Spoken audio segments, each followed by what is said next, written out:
LJ Phillips, he racked up nearly 2,000 yards on the ground for the University of South Dakota Coyotes last season. Now, the former Yote, he has made the big jump up to the Big Ten, where he'll be playing football over in Iowa City. KCRG's Chelsea Brown was able to catch up with pit bully Phillips, and we learned more about him on this week's SportsFource Champion. LJ Phillips Jr. didn't come to Iowa City to blend in. They call me pit bully. I like that. It just shows that I run hard. He's a power runner in a room that needed one. LJ is definitely a great spirited guy. And he brings a sense of another assignment in the room and a different energy.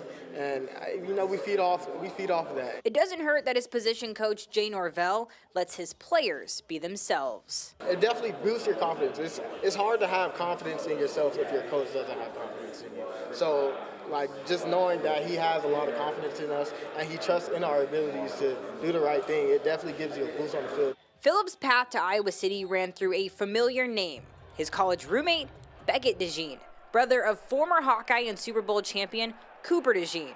Iowa was always on his radar. The people made it a reality. I had a roommate, Beckett DeJean. Going back after the games, we'd always watch an Iowa game.